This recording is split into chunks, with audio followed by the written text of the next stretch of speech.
petite séquence vidéo, au cours de laquelle nous allons essayer de répondre à une petite question. Je vais lire le titre. Combien d'asymptotes obliques une fonction peut-elle avoir? Combien d'asymptotes obliques une fonction peut-elle avoir? Alors, donc, soit f une fonction définie sur R, et CF sa courbe représentative, j'abrège. Alors CF admet au maximum deux asymptotes obliques. Deux asymptotes obliques, j'abrège. Au maximum, une fonction au maximum peut admettre deux asymptotes obliques. Et là, on aura ce qu'on appelle, on peut dire des fonctions par des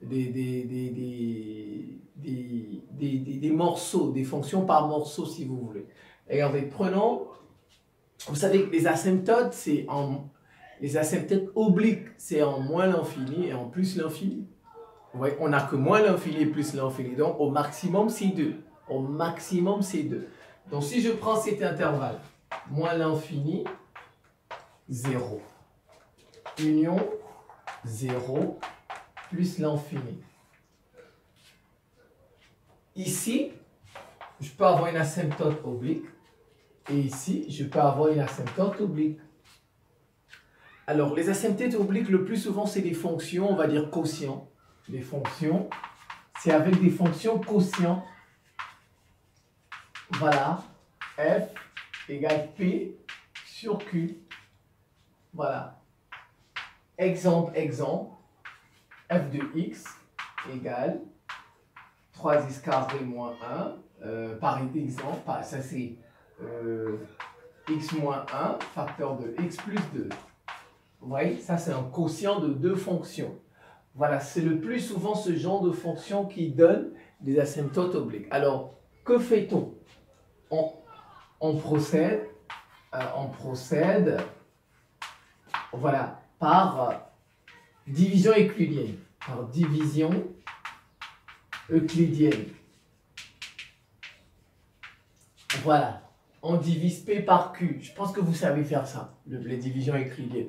Alors, qu'est-ce que ça va vous donner? Ça va vous donner des fonctions de cette forme. AX plus B, plus quelque chose ici. Je vais l'inventer. Je vais y mettre ici. Je vais mettre C sur, par exemple, je ne sais pas, AX plus, je peux dire MX plus D. Voilà. Voilà, le plus souvent, quand vous cassez ça, vous faites la division euclidienne, vous obtenez ça. De sorte que, c'est ça l'asymptote oblique. Et quand vous faites la limite de ça, limite quand x tend vers plus ou moins l'infini, de ça, de C sur MX plus D, on trouve 0. Voilà. Donc, un exemple avec ça. Je peux dire ça fait f de x égale x plus 1 moins 1 sur x. Voilà, la première fonction. Comment on a fait pour avoir ça? C'était une fonction de ce genre, P sur Q. On a fait la division euclidienne et on a obtenu ça.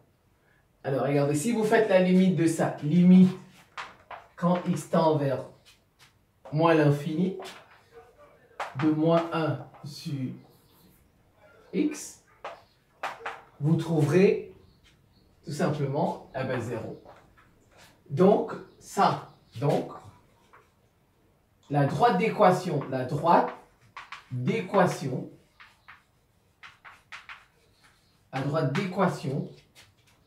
y égale x plus 1, ça est asymptote oblique à la courbe de f, à la courbe représentative de f. Vous voyez, ça c'est la première. Une deuxième, en plus l'infini, ça vous donnera f de x.